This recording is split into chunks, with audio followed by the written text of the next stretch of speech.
और दोस्तों finally रुलखन university से एफिलिएटेड कॉलेजेस में अंडर ग्रेजुएट कोर्सेज में एडमिशन के लिए जो ऑनलाइन रजिस्ट्रेशन है वो स्टार्ट हो चुके हैं। और आज की इस वीडियो में मैं आपको दिखाने वाला हूं कि किस तरह से आप रुलखन यूनिवर्सिटी के ऑनलाइन एडमिशन पोर्टल से अपना जो रजिस्ट्रेशन फॉर्म है उसे आसानी से फिल कर सकते हैं। किसी भी कॉलेज में एडमिशन के लिए आपको सबसे पहले इस वेबसाइट पर आ जाना है admission.mgpruiums.in। ठीक है, सबसे पहले आपको इसी वेबसाइट पर आकर यहाँ न्यू एडमिशन अप्लाई पर क्लिक कर देना है और यहाँ से आपको अपना रजिस्ट्रेशन फॉर्म फिल करना है। चाहे आप किसी भी कॉलेज में एडमिशन लेना चाहते हो, आपको यहाँ से अपना रजिस्ट्रेशन ज़रूर करना है। उसके बाद ही आपका जो एडमिशन है वो कॉलेज में होगा। दोस्तों, अगर अभी तक आपने चैनल को सब्सक्राइब नहीं किया तो इस चैनल को सब्सक्राइब करके बेल आइकन को जरूर प्रेस कर लीजिए और इस वीडियो को अपने अदर फ्रेंड्स के साथ ज़्यादा से ज़्यादा शेयर कर दीजिए, क्योंकि ये वीडियो आपके लिए बहुत ही ज़्यादा इंपॉर्टेंट होने वाली है। ठीक है, आपको सबसे पहले यहाँ पर आ जाना है। यहाँ सबसे पहले आपको एकेडमिक सीजन सेलेक्ट करना है 2022-23 application for under graduate courses. उसके अलावा यहाँ पर आप देख सकते होंगे is already enrolled in MGPRU। अगर आपके पास रुलखन यूनिवर्सिटी का इनरोलमेंट नंबर उपलब्ध है तब आप यहाँ पर यस पर क्लिक करेंगे, अन्यथा ये जैसा टिक लगा हुआ है बिल्कुल वैसा ही लगे रहने दीजिएगा। अगर आपके पास किसी भी तरह का कोई भी इनरोलमेंट नंबर उपलब्ध नहीं है तो ये नो पर ही क्लिक रहने दीजिए। उसके बाद यहाँ कैंडिडेट नेम में आपको अपना कैंडिडेट नेम लिखना है, जो भी कैंडिडेट नेम है। उसके बाद इधर आपको हिंदी में अपना कैंडिडेट नेम लिख देना है, जो भी आपका नेम है वो हिंदी में लिख देना है, जैसे कि हमने यहाँ पर लिख दिया है। उसके बाद नीचे आ जाना है। नीचे आने के बाद यहाँ पर आप देखने के लिए मिल रहा है माता जी का नाम। यहाँ पर मदर नेम लिखना है, जो भी आपका माता जी का नाम है वो यहाँ पर मदर नेम या इस तरह से आपको लिख देना है। जो भी आपका नेम मदर नेम है वो यहाँ पर लिख देना है। नेम की स्पेलिंग बिल्कुल करेक्ट होनी चाहिए। ठीक है, अभी यहाँ पर हमें इंग्लिश में लिखना है तो हम हिंदी वाले को समाप्त कर देते हैं। ठीक है, तो इस तरह से हिंदी में इधर लिखेंगे और यहाँ पर आपको इंग्लिश में लिखना है। उसके बाद इस साइड में आपको हिंदी में लिखना है। ठीक है, सारे चीज़ें यहाँ पर लिखी हुई हैं, बस आपको ध्यान से फिल करना है। उसके बाद नीचे आपको फादर नेम लिखना है, जो भी यहाँ पर आपका फादर नेम है उसे यहाँ पर आप फिल कर दीजिए। ठीक है, इस तरह से आप फादर नेम लिख सकते हैं। जो भी आपका फादर नेम है उसे आप यहाँ पर फिल करेंगे और फादर नेम लिखने के बाद इधर राइट हैंड पर फादर नेम आपको हिंदी में लिखना है। जो भी आपका फादर नेम है उसे एक बार हिंदी में आपको ज़रूर लिखते रहें। उसके बाद नीचे आ जाना है। नीचे यहाँ पर आपको जेंडर सेलेक्ट करना है, मेल फीमेल। उसके बाद यहाँ से आपको अपना रिलीजन सेलेक्ट करना है। इसके अलावा अगर रिलीजन आपका यहाँ पर शो नहीं होता है तो एक ऑप्शन है यहाँ पर अदर का, इस पर भी आप टिक लगा सकते हैं। यहाँ से आपको अपना रिलीजन सेलेक्ट कर लेना है। कैटेगरी में जिस कैटेगरी से आप बिलोंग करते हैं उसे यहाँ से सेलेक्ट करेंगे। यदि यहाँ पर देखने के लिए मिल रहा है, ठीक है, यदि आपकी कोई सब कैटेगरी है तो यहाँ से चूज़ कर लेना है। यदि सब कैटेगरी इनमें से कोई भी नहीं है आपकी तो इससे बिल्कुल छेड़खानी नहीं करना है। ठीक है, यहाँ पर आपको अपना कैटेगरी का नेम लिखना है। जैसे कि अगर आप OBC कैटेगरी से बिलोंग करते हैं तो जो भी आपकी जाति है उपजाति है, ठीक है, वो यहाँ पर आपको लिख देना है। ठीक है, जैसे कि दोस्तों हमने यहाँ पर जाति लिख दी है, इसी तरह से आपकी जो भी जाति है, ठीक है, वो यहाँ पर लिख देना है। उसके बाद आपको नीचे आ जाना है। यहाँ डेट ऑफ बर्थ में इस बॉक्स पर आपको क्लिक करना है। ये जो बॉक्स था अभी इस पर क्लिक करना है। यहाँ 2022 लिखा हुआ है, इससे आपको अपनी ईयर ऑफ बर्थ सिलेक्ट करना है। जो भी आपकी ईयर ऑफ बर्थ है इस तरह से सिलेक्ट कर लेना है। ठीक है, जुलाई जहाँ पर लिखा हुआ है यहाँ से मंथ सिलेक्ट कर लेना और डेट में आपको अपनी डेट सिलेक्ट कर लेना है। ठीक है, नेशनलिटी में आप इंडियन स्टूडेंट्स हैं तो इंडियन पर क्लिक लगाएंगे। अगर आप NRI हैं तो यहाँ अदर पर क्लिक करेंगे।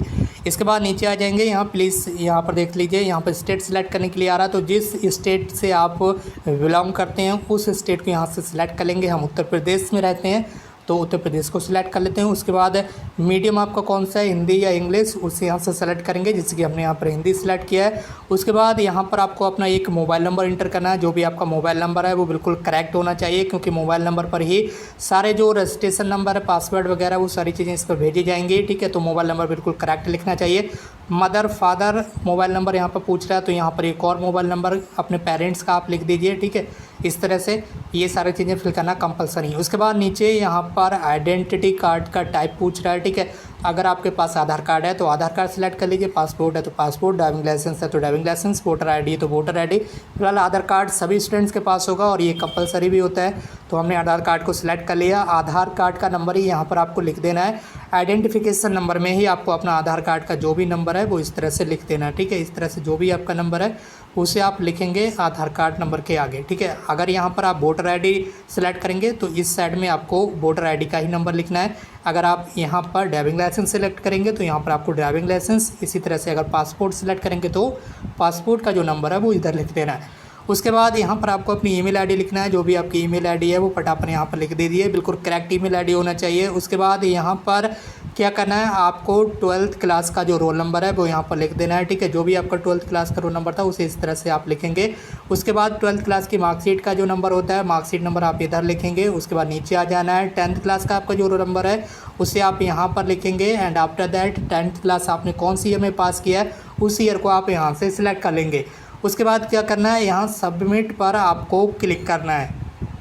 इसके बाद जैसे आप सबमिट पर क्लिक करते हैं, आपका जो रजिस्ट्रेशन नंबर है और जो आपका पासवर्ड है वो यहाँ पर आ चुका है। इस रजिस्ट्रेशन नंबर और पासवर्ड को आप अच्छे तरीके से नोट करके रख लेंगे, क्योंकि इसी के माध्यम से आपको लॉगिन करना है। उसके बाद यहाँ पर एक ऑप्शन दिया हुआ है click her for next step, तो यहाँ पर आपको क्लिक कर देना है। उससे पहले ये ID पासवर्ड आपको लिख लेना है। ID पासवर्ड नोट करने के बाद आपको यहाँ पर क्लिक करना है, click her for next step. चलिए यहाँ पर हमने क्लिक कर दिया है। इसके बाद आपके सामने कुछ इस तरह से इंटरफेस आएगा। यहाँ पर बैंक डिटेल्स आपको फिल करना होगी। जी हाँ दोस्तों, बैंक डिटेल्स फिल करने के लिए आपको इस तरह से ये पेज मिल जाएगा। यहाँ पर आपको क्या करना है, सबसे पहले यहाँ पर आपको अपना नेम लिखना है, यहाँ पर आपको अपना बैंक अकाउंट नंबर लिखना है, यहाँ पर बैंक का IFSC कोड लिखना है और यहाँ से आपको अपना जो बैंक है वो सिलेक्ट कर लेना है। जो भी आपका बैंक है वो यहाँ से सिलेक्ट कर लेना है। उसके बाद आपका जो बैंक है वो किस जगह पे है उस जगह का नेम यहाँ पर लिख देना है, यानी कि बैंक शाखा का जो नाम है, ब्रांच का जो नाम है वो यहाँ पर लिखना है। उसके बाद जो भी आपका एड्रेस है उसे आप यहाँ पर फिल करेंगे। यहाँ से आपको अपना स्टेट सेलेक्ट कर लेना है, जिस स्टेट से आप बिलोंग करते हैं। उसके बाद डिस्ट्रिक्ट, जो डिस्ट्रिक्ट है आपका उसे आप यहाँ से चूज़ कर लेंगे। एंड आफ्टर दैट यहाँ पर आपका जो भी एरिया का पिन कोड है वो एरिया पिन कोड यहाँ पर आपको इस तरह से लिख देना है। उसके बाद यहाँ आपको अपना एरिया सेलेक्ट करना है, आप अर्बन एरिया से बिलोंग करते हैं या रूरल एरिया से। ठीक है, अर्बन मतलब शहरी, या फिर जो कस्बे के स्टूडेंट्स हैं, किसी कस्बे में रहते हैं या शहर में रहते हैं, ठीक है, तो उन्हें अर्बन सेलेक्ट करना है। बाकी जो ग्रामीण यानी कि गाँव में रहने वाले स्टूडेंट्स हैं वो यहाँ रूरल एरिया को सिलेक्ट करेंगे। एंड आफ्टर दैट यहाँ पर आपके सामने कई सारे ऑप्शंस होंगे, ये सारा आपको फिल करना है। उसके बाद यहाँ पर ध्यान दीजिए, परमानेंट एड्रेस और करस्पॉन्डेंट एड्रेस दोनों ही एड्रेस बिल्कुल सेम है, तो आप इस वाले बॉक्स पर टिक लगा देंगे। ऊपर जो आपने एड्रेस फिल किया है वही एड्रेस सेम टू सेम नीचे आ जाएगा। उसके बाद यहाँ सेव पर आपको क्लिक करना है और उसके बाद यहाँ नेक्स्ट पर आपको क्लिक कर देना है। इसके बाद आपके सामने नेक्स्ट पेज पर कुछ इस तरह से आपको ये पेज देखने के लिए मिल जाएगा। यहाँ पर कुछ इंस्ट्रक्शंस दिए गए हैं, इन्हें आपको अच्छे से रीड कर लेना है। यदि बोर्ड का नाम इस लिस्ट में नहीं है तो अन्य बोर्ड कॉलम में अपने बोर्ड का नाम भरें। ठीक है, मतलब यहाँ सबसे पहले आपको अपना बोर्ड सेलेक्ट करना है जिस बोर्ड से आपने 10th क्लास को पास किया है। ठीक है, यूपी बोर्ड का ऑप्शन सबसे ऊपर है, तो हम यहाँ यूपी बोर्ड को सिलेक्ट करेंगे। यहाँ पर जो डिटेल्स है वो 10th क्लास की पूछी जा रही है। ठीक है, यहाँ पर ध्यान दीजिएगा, यहाँ पर 10वीं कक्षा के अंकों का विवरण मांगा जा रहा है, तो 10th क्लास का बोर्ड यहाँ से आपको सिलेक्ट कर लेना है। अगर आपके जो मार्क्स हैं वो ग्रेडिंग सिस्टम में है तो यहाँ से आपको येस करना है, अन्यथा ये नो ही रहने देना है। उसके बाद आपको नीचे आ जाना है। नीचे यहाँ पर आपको अपने मैक्सिमम मार्क्स लिखना है। 10th क्लास में अधिकतम आपका जो रिजल्ट है वो कितने अंकों का होता है। ठीक है, इस तरह से लिख देना है। उसके बाद मार्क्स ऑफ 10 में जितने मार्क्स आपको प्राप्त हुए थे वो मार्क्स यहाँ पर आपको लिख देना है। इस तरह से आपको मार्क्स लिख देना है, इस तरह से जो भी मार्क्स आपको मिले थे 10th क्लास में। उसके बाद जो परसेंटेज है वो ऑटोमेटिकली यहाँ पर आ चुकी है, इसमें आपको छेड़खानी नहीं करना है। उसके बाद 12वीं कक्षा के अंकों का विवरण यहाँ पर फिल करना है। तो सबसे पहले सिलेक्ट एग्ज़ाम, यहाँ पर आपको सिलेक्ट कर लेना है, यानी कि किस स्ट्रीम से आपने इंटरमीडिएट पास किया है। ठीक है, यानी कि फिजिक्स केमिस्ट्री मैथ से पास किया है तो ये वाला ऑप्शन है। इसी तरह से फिजिक्स केमिस्ट्री बायोलॉजी के साथ आपके पास इंग्लिश थी तो ये वाला ऑप्शन है। इसी तरह से यहाँ पर सारे ऑप्शन हैं, यानी कि फिजिक्स केमिस्ट्री बायोलॉजी ये ऑप्शन है। कॉमर्स विद मैथ था आपके साथ तो ये वाला ऑप्शन है। मैथ केमिस्ट्री कंप्यूटर साइंस था तो ये ऑप्शन है। बाकी कॉमर्स के लिए ऊपर ऑप्शन है। ठीक है, सभी ऑप्शन यहाँ पर उपलब्ध हैं। आपको जिस 12th क्लास में जो स्ट्रीम थी आप थी उसके अकॉर्डिंग ही यहाँ से आपको चूज़ कर लेना है। ठीक है, तो हम यहाँ पर फिजिक्स केमिस्ट्री बायोलॉजी इसे सिलेक्ट करेंगे। बाकी यहाँ पर बोर्ड सेलेक्ट कर लेना है, 12th क्लास आपने कौन से बोर्ड से पास किया है। ठीक है, अगर आपका बोर्ड इसमें नहीं आता है तो ये ऑप्शन आपके सामने है, बस इसे यहाँ से आपको सिलेक्ट कर लेना है। हमारा बोर्ड सबसे ऊपर मौजूद है तो फटाफट क्लिक करेंगे।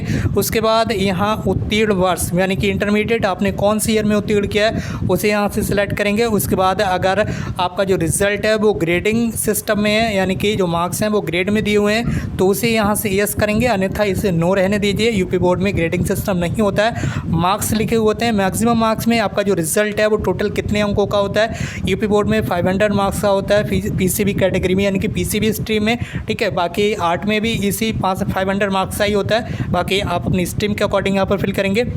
और उसके बाद मार्क्स ऑब्टेन में आपको कितने अंक प्राप्त हुए हैं वो यहाँ पर आपको लिख देना है। परसेंटेज ऑटोमेटिकली ये कैलकुलेट हो रही है, इससे आपको घबराना नहीं है। बस यहाँ आपको सेव पर क्लिक करना है और नेक्स्ट पर क्लिक कर देना है। एक बार सेव पर हम क्लिक करेंगे, उसके बाद क्या करेंगे, रिकॉर्ड अपडेटेड सक्सेसफुली ओके कर देंगे। उसके बाद नेक्स्ट का ऑप्शन है तो कर देंगे नेक्स्ट पर क्लिक। इसके बाद यहाँ पर आपको अपने डॉक्यूमेंट्स अपलोड करना है। डॉक्यूमेंट्स बहुत ही सावधानीपूर्वक अपलोड करना है। सारे इंस्ट्रक्शंस यहाँ पर बताए गए हैं। फ़ोटो का जो साइज़ है वो 100 KB से ज़्यादा नहीं होना चाहिए, और जो फ़ोटो है वो JPG, VMP and PNG in format में ही होना चाहिए। इसके अलावा आपका एक सिग्नेचर होना चाहिए, और सिग्नेचर का साइज भी 100 KB से ज़्यादा नहीं होना चाहिए। ये दोनों ही फ़ोटो और सिग्नेचर आपको फॉर्म फिल करने से पहले ही स्कैन करके अपने पास रख लेना है। ऊपर यहाँ चूज़ फाइल पर क्लिक करेंगे, यहाँ फ़ोटो अपलोड करेंगे, नीचे चूज़ फाइल पर क्लिक करेंगे, गैलरी से अपना सिग्नेचर अपलोड करेंगे। फ़ोटो और सिग्नेचर यहाँ पर शो होना स्टार्ट हो जाएंगे। उसके बाद हम यहाँ सेव पर क्लिक करेंगे और उसके बाद फटाफट नेक्स्ट पर क्लिक कर देंगे। इसके बाद आप नेक्स्ट पेज पर आ जाएंगे। आपके सामने इस तरह से इंटरफेस आएगा। यहाँ पर आपकी वेटेज की जो डिटेल्स है वो फिल करना है। अगर आपके पास इनमें से कोई भी सर्टिफिकेट उपलब्ध है, कोई भी सर्टिफिकेट आपके पास उपलब्ध है, राष्ट्रीय अथवा अंतर विश्वविद्यालय खेलकूद प्रतियोगिता में भागीदारी और खेलकूद में विशिष्ट उपलब्धि का आपके पास कोई सर्टिफिकेट है तो यहाँ पर टिक करेंगे। इसी तरह से विश्वविद्यालय की टीम में प्रतिनिधित्व आपने किया खेल की टीम में तो यहाँ पर टिक करेंगे, ठीक है। इसी तरह से यहाँ पर सारे ऑप्शंस हैं, जैसे कि एनसीसी का आपके पास प्रमाण पत्र है तो यहाँ पर टिक करेंगे। इसी तरह से बी और जीवन प्रमाण पत्र के लिए यहाँ पर टिक करेंगे।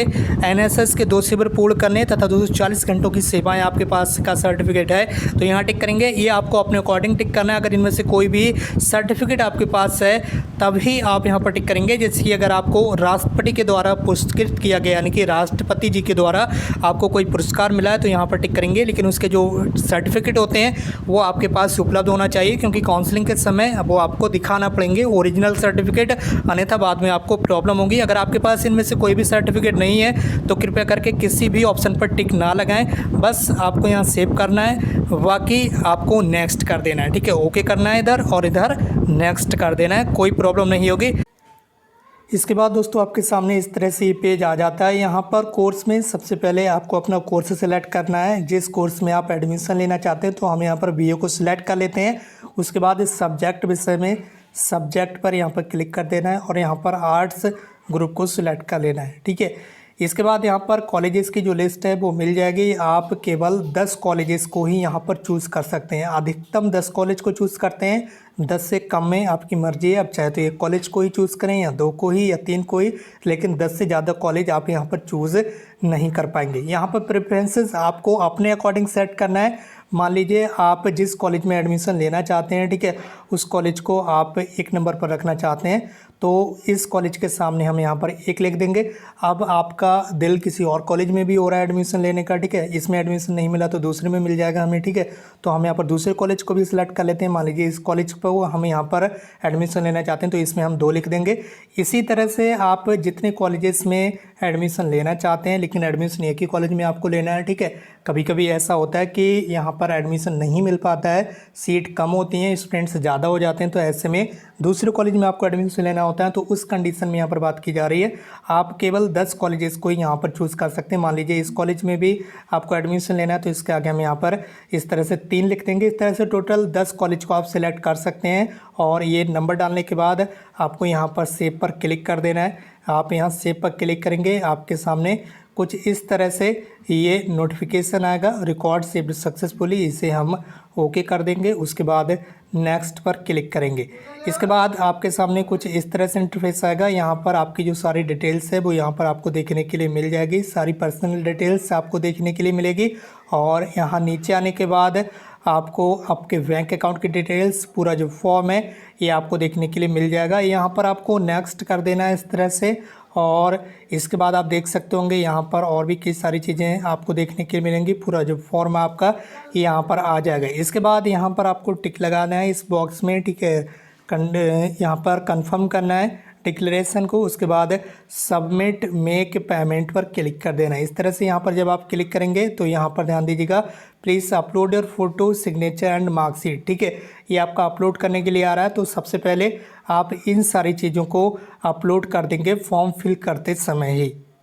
और दोस्तों सारे डॉक्यूमेंट्स अपलोड करने के बाद आपके सामने इस तरह से इंटरफेस आएगा। यहाँ से आपको 150 रुपीज़ की जो पेमेंट है वो ऑनलाइन करना होगी। कंटिन्यू फॉर पेमेंट पर आपको क्लिक करना है और यहाँ पर आपको अपने अकॉर्डिंग पेमेंट गेटवे चूज़ कर लेना है। ठीक है, यहाँ पर आप किस तरह से पेमेंट करना चाहते हैं। ठीक है, आप यूपीआई के थ्रू पेमेंट करना चाहते हैं, नेट बैंकिंग या फिर डेबिट कार्ड या क्रेडिट कार्ड। ठीक है, जिससे भी आप पेमेंट करना चाहते हैं उसे यहाँ से सिलेक्ट कर लेंगे। जैसे कि अगर आप यूपीआई से पेमेंट करना चाहते हैं तो सारे गेटवे आ चुके हैं यहाँ पर। ठीक है, जिससे भी आप पेमेंट करना चाहते हैं जैसे कि गूगल पे, फ़ोनपे, भीम, पेटीएम। ठीक है, सारी चीज़ें यहाँ पर आ चुकी हैं। तो यहाँ पर गूगल पे को अगर आप सिलेक्ट करेंगे तो यहाँ पर आपको गूगल पे आईडी इंटर करना होगी और यहाँ प्रोसीड पर क्लिक करना है, पेमेंट करना है और फॉर्म का जो प्रिंट आउट है वो उस कॉलेज में ले जाकर सबमिट कर देना है जिस कॉलेज में आप एडमिशन लेना चाहते हैं। लेकिन अगर आप बरेली कॉलेज में एडमिशन लेना चाहते हैं, बरेली कॉलेज बरेली में, तो आपको फॉर्म सबमिट नहीं करना है बल्कि बरेली कॉलेज की वेबसाइट पर जाकर वहाँ पर एक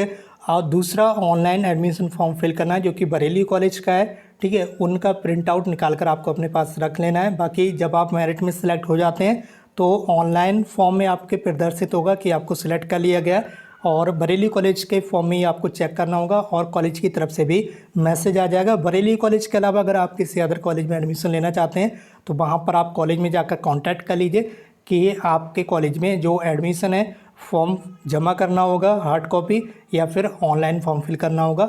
अदर कॉलेज के लिए आपको कॉलेज से ही कांटेक्ट करना होगा क्योंकि सभी कॉलेजेस में एडमिशन जो प्रोसेस है वो अलग अलग हो सकती है। उम्मीद करता हूँ आप समझ गए होंगे। बाकी आज की इस वीडियो में बस इतना ही। अब मिलते हैं एक नई वीडियो में एक नई इन्फॉर्मेशन के साथ। Thank you so much for watching this video.